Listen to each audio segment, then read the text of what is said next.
Assalamualaikum warahmatullahi wabarakatuh. Salam senyum dari aku Ainia. Kembali lagi nih kita di podcast Bimati Bincang Mahasiswa Kreatif di episode 16. Jadi di episode yang spesial kali ini aku tidak sendirian. Seperti biasa sih sebenarnya setiap podcast gak ada yang sendiri ya. Tapi kali ini aku langsung ditemenin sama gestar kita Mas Afif sebagai yang di sini di UKM Penalaran sebagai Ketua Umum UKM Penalaran dan Kreativitas UPN Veteran Jawa Timur.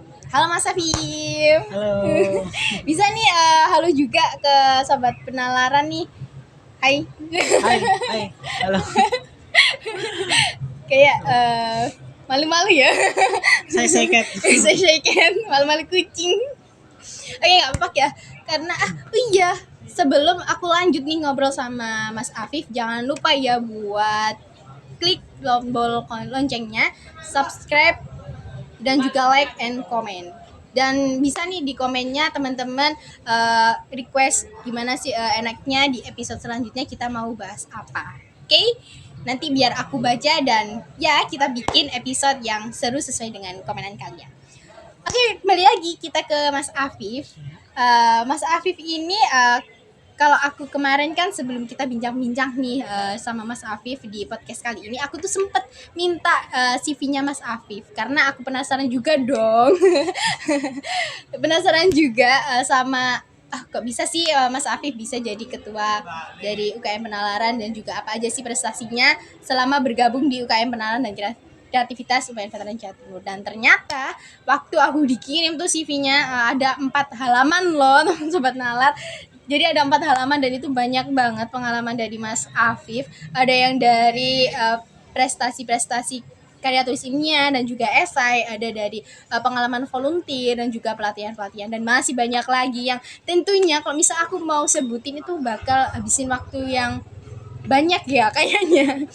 Nah dari situ nih boleh dong kita tanya ke Mas Afif nih, bagaimana sih cara menjadi pribadi yang bisa aktif di berbagai kegiatan kegiatan non akademik maupun non akademik.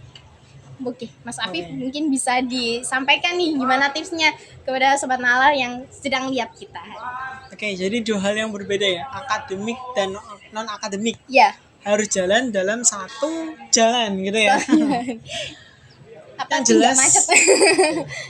pasti ada tantangannya. Ada dong. Kirain mulus-mulus aja nih.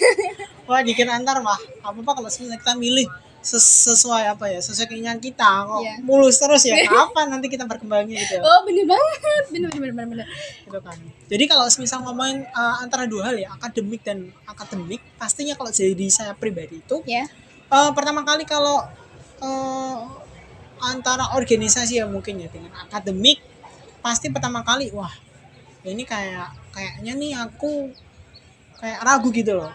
Dalam hati pasti aku ragu. Kira-kira aku kalau join organisasi kira-kira berpengaruh ke akademikku nggak sih? Iya pasti tuh banyak banget, karena pengalaman dari aku sendiri pun gitu sebelum join organisasi. Ini efeknya ke aku gimana gitu, baik atau banyak baiknya atau banyak kurang baiknya. Iya. Nah dari situ mungkin aku mungkin negesin ke diri aku sendiri ya. Kalau misal dari awal aku tidak mendapatkan mungkin sebuah tantangan baru atau aku sebutnya sebagai pressure untuk mendevelopkan atau ya membangun diri saya ya menjadi lebih baik dengan cara mungkin nanti dengan ikut organisasi aku bakal dapat insight, bakal dapat pengalaman, bakal dapat relasi yang itu menurut aku sangat berharga untuk penunjangan diri aku ke depannya gitu. Bener banget sih emang.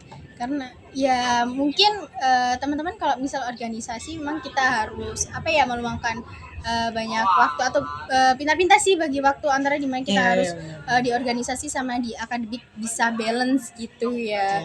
Itu sebenarnya agak susah sebenarnya. Kadang wah ini deadline tugas kok deket, tapi di satu sisi aku dapat amanah buat ini cara bagi gimana ya. Selama ini so far menurut aku aman-aman aja, walaupun ada beberapa kendala di beberapa kesempatan. Tapi yang pasti kalau misalnya kita sudah menyusun skala prioritas kita sudah menyusun list kita mau ngerjain kapan dan di hari apa, insya Allah nanti bakal aman-aman aja, karena kita sudah tahu batasan waktu ini dikerjakan untuk ini dan waktu besok dikerjakan untuk kegiatan ini. Jadi kita pinter-pinter lah nyari waktu seperti itu. Jangan lupa untuk backupan ya, Iya. Backupan waktu. Jadi kalau misal dalam menyusun skala prioritas atau time management itu biasanya kalau sepenangkapan aku nih dari Mas Afif itu, Mas Afif biasanya membuat time manajemennya itu pasti ada menyisihkan waktu yang benar-benar kayak waktu kotor lah ya, maksudnya bisa buat me time, bisa buat juga kita nambah-nambah atau ngejain tugas-tugas yang belum selesai. Jadi ya seperti yang dibilang Mas Afif tadi, yaitu backupan waktu gitu ya. Oke, keren banget ya, dari time management pun Mas Afif kelihatannya sangat rapi sekali ya. Dan tadi aku sempat juga baca dari prestasi Mas Afif nih teman-teman. Ternyata Mas Afif ini tuh sering juga menjuarai beberapa lomba karya tulis ilmiah dan juga esai. Namun dari yang aku baca kayaknya nih Mas Afif itu lebih condong ke esai, bener nggak? Bisa dikatakan demikian ya. Boleh dong Mas, gimana sih cara bisa menjuarai banyak prestasi di bidang esai ini? Oke, kalau ngomongin soal prestasi, yang pertama jelas itu dari diri kita sendiri ya masing-masing ya, datangnya. Iya. Karena awal mula ketika kita ingin berprestasi ya karena keinginan diri kita. Maksudnya kapan sih kalau kita terus-terusan ke dalam zona nyaman kita, tidak keluar dari zona nyaman kita, kapan kita mau maju gitu. Nah, oleh karenanya salah satunya dengan memaksa diri kita keluar untuk di zona nyaman. Setuju. Nah, salah satunya coba ikut beberapa beberapa Lomba. perlombaan. Nah, sehingga nanti it's okay, kita di awal itu mungkin gak juara ataupun Iya, gagal gagal. mulu. Tapi dari sana nanti kita bisa belajar, oh ternyata kesalahan saya di setiap lomba ternyata seperti ini. Nah, gitu tuh teman-teman. Jadi kalau misal lagi coba-coba lomba atau ikut lomba terus kalah, itu jangan menyerah dulu, jangan langsung pressure diri kalian tuh aku emang nggak jago di sini. Bukan gitu caranya. Ini aku dapat dari informasi dari yang aku tangkap dari Mas Afif itu, kita itu belajar dari setiap kesalahan. Kenapa sih kita bisa gagal tuh kita pelajari biar kita tuh nggak sampai mengulangi kegagalan itu tadi. Jangan mungkin karena kita kalah kita udah nyerah gitu aja gitu, benar nggak sih Mas? Iya, benar. Oke nih teman-teman, karena mungkin di UKM Penalaran sendiri dan kreativitas ini kan kita lebih fokus, UKM-nya itu lebih fokus ke KTI, esai, sama satunya BPC Iya. ya, Business Pen Competition. Ya. Jadi gimana nih Mas Afif, mungkin ada nih salah satu sedikit pematik atau salah satu kata menarik atau hal yang menarik di UKM Penalaran dan juga kreativitas. Siapa tahu nih, kan habis ini ya banyak mahasiswa baru nih mahasiswa baru yang mungkin mereka itu di awal-awal di sekolah-sekolah sebelumnya mungkin mereka udah berkecimpung di dunia itu atau bahkan belum pernah mengenal yang namanya karya tulis ilmiah, esai dan lain sebagainya. Itu boleh nggak nih kasih masukan atau saran yang bisa disampaikan? Oke. Sebelumnya mungkin saya ingin mengutip pembicaraan saya dengan pembina saya. Ya, boleh tuh Mas. Apa tuh? Aduh. Jadi dapat gini. kutipan nih aku. Pertama kali saya bingung nih. UKM sebenarnya itu apa sih? Iya. Dan UKM Penalaran dan Kreativitas itu apa yang menjadi tanda Iya. tanya? Apa biasanya emang gitu? Apa itu? Apa sih UKM Penalaran dan Kreativitas? Kayak pernah dengar mungkin gitu kan. Ya. Jadi secara singkatnya gini. Kalau teman-teman ingin fokus ke organisasi, joinlah Ormawa. Oh iya benar. Terus kalau teman-teman pengen fokusnya yang ke keilmuan saja, joinlah komunitas.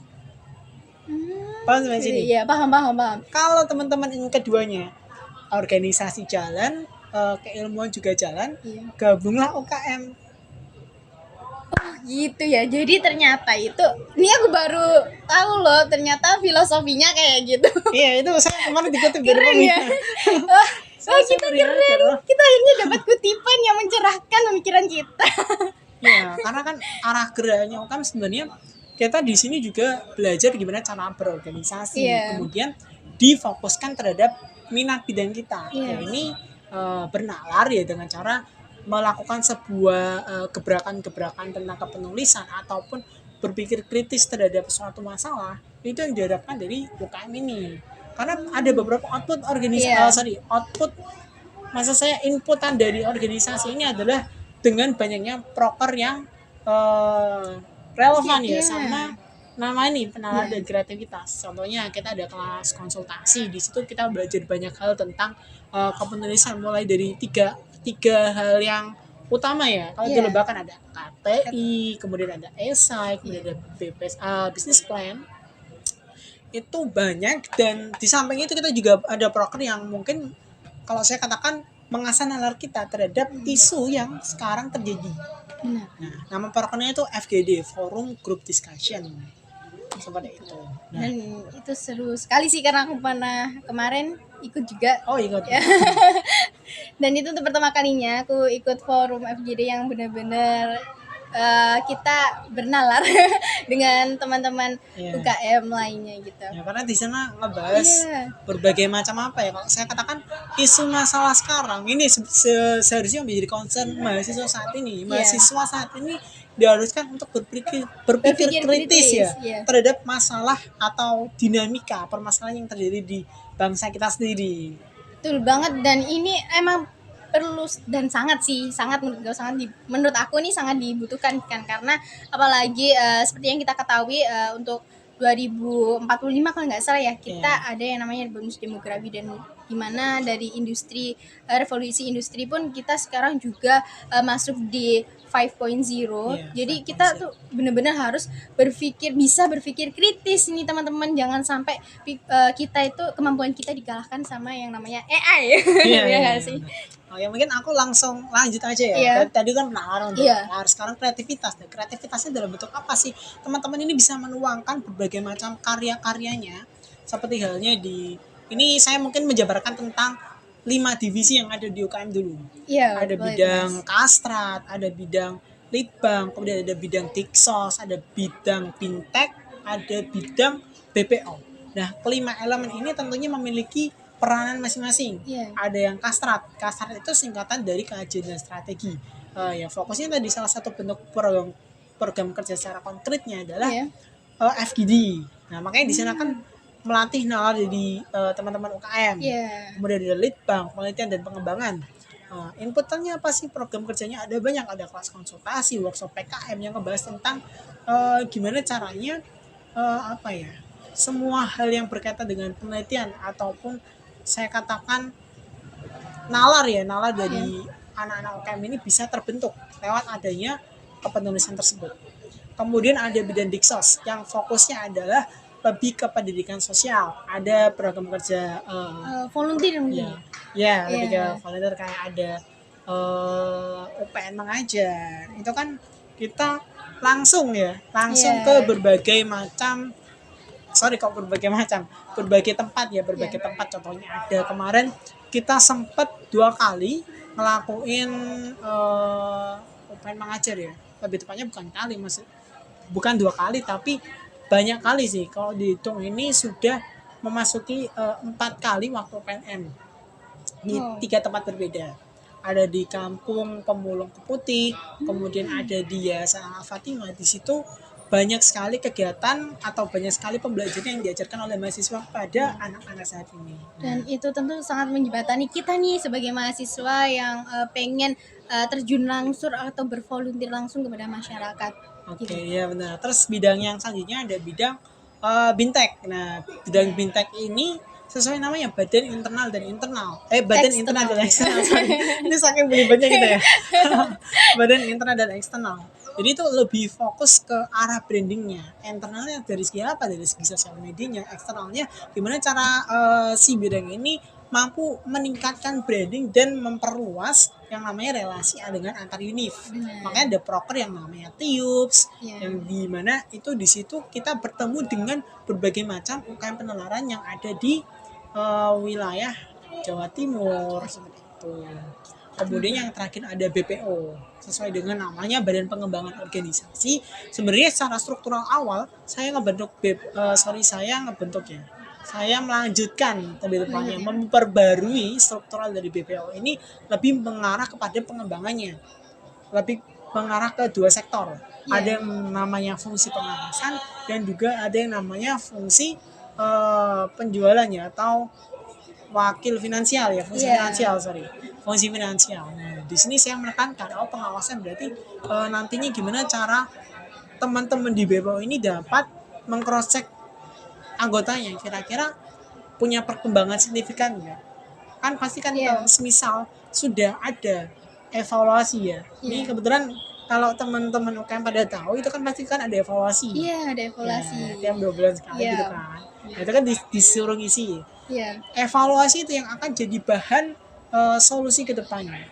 Seperti apa? Ternyata yang cocok untuk UKM ini seperti ini. Bakal ada terus pembaruan. Makanya diadakan penjabaran dari bidang tersebut pada tahun ini, pada zaman saya seperti itu. Kemudian ada yang finansial, ini lebih fokus gimana caranya kita meningkatkan pemasukan dari organisasi atau UKM ini lewat adanya Naravistore. Jangan lupa itu ada banyak sekali produk-produk dari UKM. Bisa cek IG-nya ya. Bisa diulangi Kak, apa tadi namanya? Naravistore. Nah, di sini kalian juga bisa belajar kalau masuk di bidang ini nih. Kalian juga bisa belajar bagaimana sih menjadi entrepreneur muda, ya nggak sih Kak? Iya, benar banget. Selanjutnya masih ada yang kurang? Oke, mungkin kalau sebenarnya banyak bidang ini berkorelasi sama visi dari UKM. Kalau saya ngomongin sebenarnya visi UKM itu condong merujuk pada konsepan Tridharma perguruan tinggi. Iya. Makanya kalau kita jabarkan lebih rinci lagi, ternyata proker-prokernya ini harus berpatokan atau berarahnya ya ke sana, konsep Tridharma perguruan tinggi, penelitian dan pengembangan, kemudian ada pengajaran dan pendidikan, kemudian yang terakhir ada pengabdian kepada masyarakat. Semua 3 komponen ini alhamdulillah itu sudah terangkum ke dalam proker kita. Ya, betul banget. Seperti itu. Jadi udah tadi udah dijelasin nih sama Mas Afif gimana itu di dalam UKM itu ada apa aja, bidang-bidangnya apa aja, terus dan ternyata di UKM Penalaran dan Kreativitas ini kita itu kayak kita menjalankan atau menerapkan dari Tridharma perguruan tinggi gitu. Jadi secara tidak langsung kita tuh menerapkan itu semua di dalam UKM Penalaran dan Kreativitas ini. Jadi gimana nih? Masih ragu-ragu sih mau join UKM Penalaran dan Kreativitas? Udah banyak banget loh ya mahasiswa dari UKM Penalaran ini tuh yang sukses di bidang mereka masing-masing. Karena di UKM Penalaran kalau menurut aku sendiri yang di sini aku sebagai masuk di staff podcast ya makanya sering ketemu kalian itu pun aku merasa kayak tersalurkan aja sih, karena sebelumnya kan aku memang suka di public speaking juga, dan ternyata awalnya aku join UKM Penalaran dan Kreativitas ini tuh karena pengen aja belajar di karya tulis ilmiah dan esai dan juga BPC, karena menurut aku karya tulis ilmiah juga penting nih sangat penting sih menurut aku bagi kita sebagai mahasiswa di UPN ini. Dan ternyata alhamdulillahnya aku juga tersalurkan hobi aku dan juga bakat aku di public speaking ini, dan ternyata memang lengkap banget. Aku semuanya ada gitu loh. Yang suka bisnis ya ada tadi namanya Kak? Ada business plan. Business plan, sama yang kita yang di bidang finansial tadi ya. Yang tadi yang finansial. Ada. Intinya semua ada. Yang namanya penalaran dan kreativitas. Jadi nalar kalian sangat terlatih di sini dan kreativitasnya juga. So gimana lagi? Yuk join UKM Penalaran dan Kreativitas biar kalian bisa jadi mahasiswa yang kreatif, berpikiran kritis dan juga berprestasi. Karena motonya dari UKM itu kan ada slogannya. Sukses organisasi, sukses prestasi. Gimana tuh? Dua hal yang ini kita harus menyukseskan organisasi kita dan juga Di Betul. samping kita menjalankan organisasi, kita juga fokus terhadap prestasi juga. kita, Prestasi bener banget. organisasi naik, prestasi juga naik. Makanya tak khayal nih, FYI aja, for your Iya. information nih ya.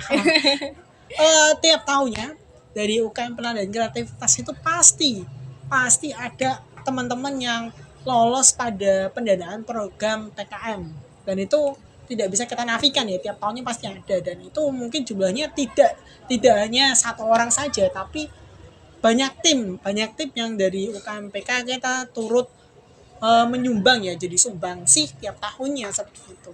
Jadi itu kan prestasi yang sangat bagus. Itu ajang yang sangat bergengsi. Nanti kalian kalau udah join di sini, wah pasti kalian tertarik banget dengan ajang ini. Dan kita dengan terbuka pasti akan membantu kalian yang memang tertarik dengan perlombaan ini ya. Jadi gimana lagi, kurangnya kita tuh apa gitu loh. Gabung. Ayo gabung ya. Iya, gabung. Dan kalau misal teman-teman kurang percaya ya mungkin dengan apa yang kita katakan, nanti bisa cek aja sih langsung rekam prestasi dari teman-teman kita UKM Penalaran di Instagramnya ya Kak ya. Banyak sebenarnya, kita nggak apa ya, kalau misal ngenalin sosial media UKM tuh banyak sebenarnya teman-teman. Iya, ada apa aja tuh Kak? Ada TikTok. Instagram yang pertama. Oh iya, Instagram. Kemudian ada Twitter. Oh iya, Twitter. Twitter kita aktif loh. Jadi teman-teman kalau yang hobi nge-tweet, kita tenang, kita punya Twitter. Terus teman-teman yang mungkin hobinya suka nonton Scroll video TikTok. panjang, atau scroll TikTok juga bisa. Kita punya TikTok, itu ada konten, teman-teman bisa nonton.